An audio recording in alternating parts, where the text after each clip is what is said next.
সম্পত্তি কিভাবে খাস হয়ে যায় জেনে রাখুন। বাংলাদেশে খাস সম্পত্তি বা খাস জমি বলতে এমন ভূমিকে বোঝায় যা সম্পূর্ণভাবে সরকারের মালিকানাধীন এবং সরকারের নিয়ন্ত্রণাধীন। এই জমিগুলো জেলা প্রশাসকের পক্ষে কালেক্টরের ১ নং খতিয়ানে অন্তর্ভুক্ত হয়ে থাকে। খাস সম্পত্তি বিভিন্ন কারণে সরকারের হাতে ন্যস্ত হয়।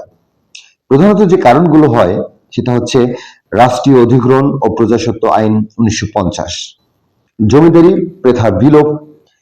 এই আইনের মাধ্যমে বাংলাদেশে জমিদারি প্রথা বিলোপ করা হয়। জমিদারদের একটি নির্দিষ্ট পরিমাণের চেয়ে বেশি যে জমি ছিল সেই উদ্ধৃত জমি স্বয়ংক্রিয়ভাবে সরকারের হাতে বা কালেক্টরের হাতে ন্যস্ত হয় এবং খাস সম্পত্তিতে পরিণত হয়। এবং ভূমি সংস্কার ও সিলিং উদ্ধৃত জমি সময়ে সময়ে প্রণীত ভূমি সংস্কার অধ্যাদেশ অনুযায়ী একজন ব্যক্তি বা একটা পরিবার নির্দিষ্ট পরিমাণের বা সিলিং যেটা বলে আর কি এর বেশি কৃষি জমি রাখতে পারবে না। এই সিলিং অতিক্রান্ত হলেই সরকারের কাছে অর্পণ করতে হয় তার জমি এবং তা খাস হিসাবে গণ্য হয়ে যায়।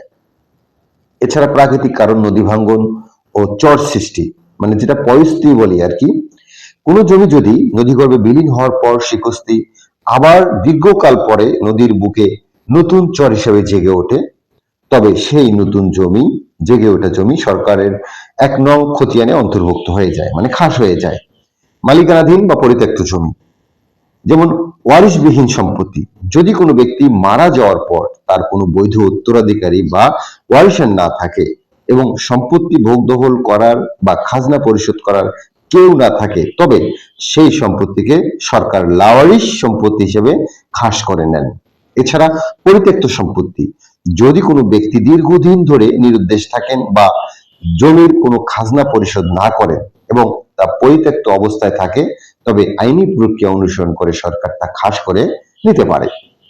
এছাড়াও সরকারি অধিগ্রহণ, উন্নয়ন প্রকল্পের জন্য অধিগ্রহণ, যখন কোনো সরকারি, আধা সরকারি বা স্বায়ত্তশাসিত প্রতিষ্ঠান জনস্বার্থে রাস্তা, সেতু, স্কুল, হাসপাতাল বা অন্য যে কোনো উন্নয়ন প্রকল্পের জন্য ব্যক্তি মালিকানাধীন জমি অধিগ্রহণ করে, তখন ক্ষতিপূরণ দেওয়ার পর সেই জমি সরকারের মালিকানায় চলে যায় এবং তা খাস সম্পত্তি বা সরকারি সম্পত্তি হিসেবে গণ্য হয়।